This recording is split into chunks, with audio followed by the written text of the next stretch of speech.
Good morning. Yesterday we talk about law of combination, है ना? Okay. There is no need to take attendance because you fill the form and attendance is come to me. So no need for messaging. Okay. If you have any problem, then message me. Okay. Now atomic and molecular mass. Atomic and molecular mass से पहले अपन पढ़ लेते हैं atomic mass. Atomic mass जो होता है वो बहुत ज़्यादा छोटा होता है, अपन बोलते हैं actually very very small.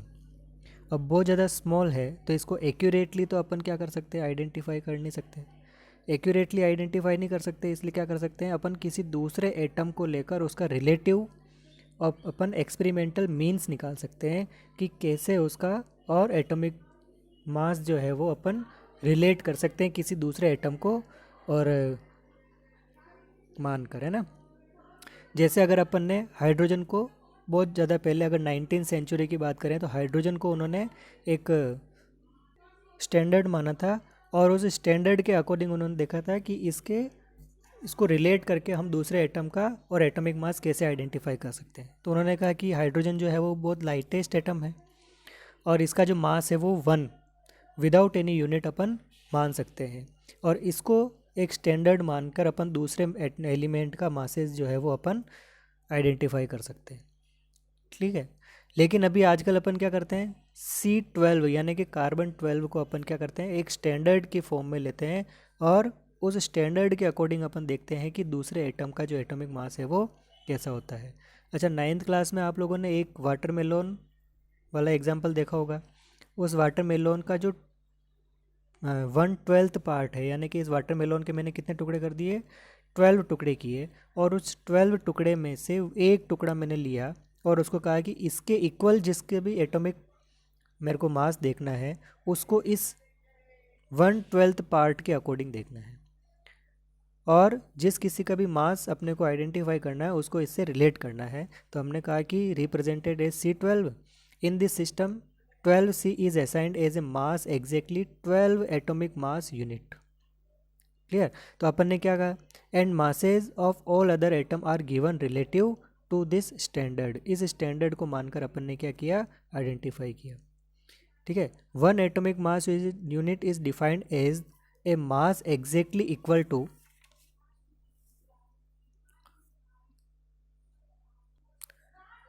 1/12 of mass of 1 carbon 12 atom, है ना। और उन्होंने क्या कहा था कि जैसे हाइड्रोजन है तो 1 MOU है, 1 atomic mass unit is equal to कितने मान लिया उन्होंने, 1.66056 इंटू 10⁻²4,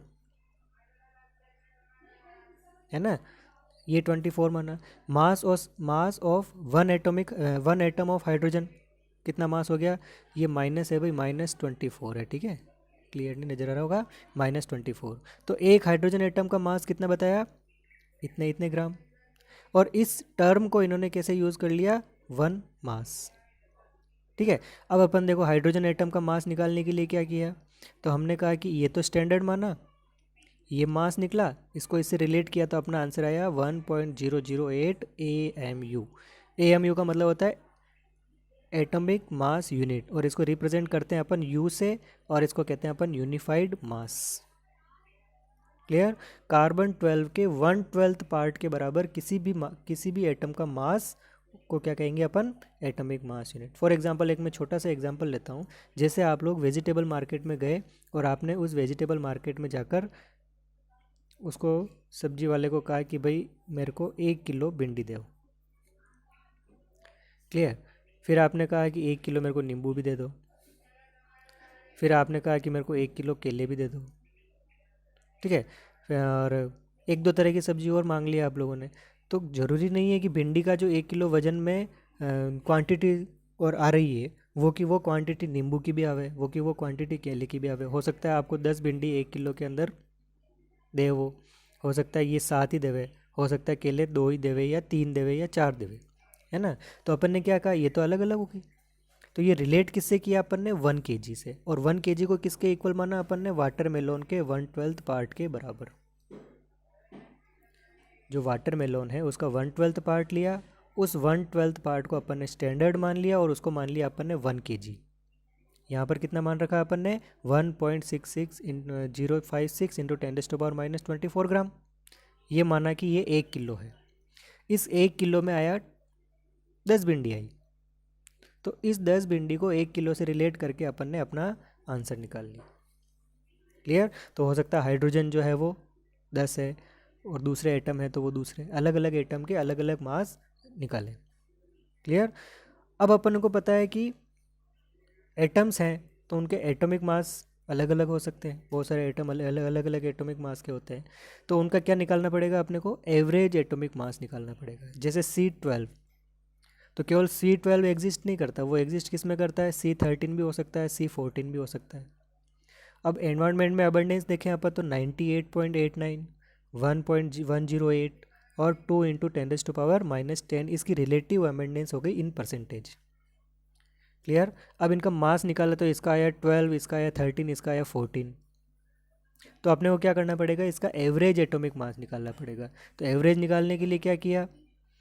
जिसका जो मास है उसको मल्टीप्लाई किया अपन ने उसकी अबंडेंस से। तो बताओ 0.98 इंटू ये है मल्टीप्लाइड बाय 12। इसको मल्टीप्लाई किससे किया? परसेंटेज में है ना भाई, तो परसेंटेज में। इसको मल्टीप्लाई किया अपन ने, फिर इसको मल्टीप्लाई किया और इनको सबको क्या कर लिया अपन ने? प्लस कर दिया। तो कितना आंसर आया? 12.011। इसका मतलब कार्बन का जो अपने को एवरेज एटॉमिक मास लेना है वो कितना लेना है? 12.011। ऐसे ही एटॉमिक मास आपने को एवरेज निकालने के लिए आपके 9th क्लास में एक न्यूमेरिकल था जिसमें अपन क्या करते थे? क्लोरीन का एवरेज एटॉमिक मास निकालते थे और वो एवरेज एटॉमिक मास निकल के आता था, वो आता था 35.5। क्लियर? याद आया? नहीं आया तो मैं अभी स्क्रीनशॉट भेजूंगा, उस स्क्रीनशॉट को देखना, ठीक है? या फिर मैं इस लिंक के नीचे ही मैं स्क्रीनशॉट लगा दूंगा तो आप लोग उसको देख लेना। क्लियर? अगला है मोलिकुलर मास। मोलिकुलर मास मतलब when 2 and more atom combine together, और वो क्या बना लेते हैं? Molecules. Molecular mass is the sum of atomic masses of the element present in molecule. उस मोलिक्यूल में कितने और एटम प्रेजेंट है उन सभी के एटम का एटॉमिक मास को क्या कर लेंगे अपन? जोड़ लेंगे, तो क्या निकल जाएगा अपना? Molecular mass. क्लियर है? डेफिनेशंस में अपने को बहुत ज़्यादा नहीं है, अपने को एग्जांपल्स सॉल्व करने हैं, अपने को आने चाहिए। जैसे मोलिकुलर मास, ये मोलिक्यूल लिया मैंने CH4, अब इसका मास निकालना है तो कार्बन का 12, हाइड्रोजन का 1, 4 हाइड्रोजन तो मल्टीप्लाइड बाय 4, और अपन ने ये आंसर निकाल लिया 16.043। सिमिलरली H2O के लिए क्या है? तो H2O के लिए क्या कहते हैं अपन? मास ऑफ हाइड्रोजन, 2 हाइड्रोजन है तो 2, ऑक्सीजन है तो 1 और ये 16। Clear? Next, formula mass. What is formula mass? तो कुछ सब्सटेंस जो होते हैं वो फॉर्मूले की फॉर्म में रहते हैं, कुछ मॉलिक्यूल्स बना रहे हैं कुछ फॉर्मूले की फॉर्म में। जैसे सोडियम क्लोराइड, तो Na और Cl, Na के ऊपर +1, Cl के ऊपर -1, तो NaCl बना। तो ये भी एक फॉर्मूला हो गया। अब इस फॉर्मूले के अंदर अगर अपन इसकी क्रिस्टलाइन फॉर्म देखें तो इनकी पैकिंग जो होती है वो कैसी होती है? तो हम कहें कि positive sodium and negative chloride entity are arranged in 3 dimensional structure. इनकी स्ट्रक्चर कैसी है? तो अपन कहेंगे ये 3 डायमेंशनल स्ट्रक्चर है। ये 3 डायमेंशनल स्ट्रक्चर के अंदर ये अरेंज हो रखे हैं। और इस 3 डायमेंशनल स्ट्रक्चर के अंदर जो एक सोडियम है वो 6 क्लोरीन से और एक क्लोरीन 6 सोडियम के साथ बाउंडेड है। अब इसकी स्ट्रक्चर कैसे क्या होती है वो अपने को आगे लेसन्स में बनानी है, इसलिए अपन यहाँ नहीं बना रहे। ठीक है? तो हमने क्या कहा? Sodium ion surrounded by 6 chlorine and vice versa. इसका मतलब एक सोडियम 6 क्लोरीन के साथ, 6 क्लोरीन के साथ और एक क्लोरीन 6 सोडियम के साथ बॉन्डेड है। अगर अपन इसका रेशो निकाले तो कितना आएगा? 6:6 और 1:1। इसलिए अपन जो NaCl का फॉर्मूला लिखते हैं वो क्या लिखते हैं? NaCl। Clear? The formula such as NaCl is use to calculate formula mass. ऐसे NaCl का जब अपन मास निकालें तो उसको क्या बोलेंगे? Formula mass. क्लियर?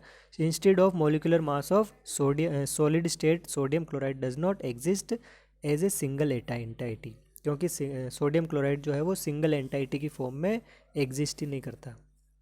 क्लियर? तो फाइंड आउट करने के लिए क्या करेंगे अपन?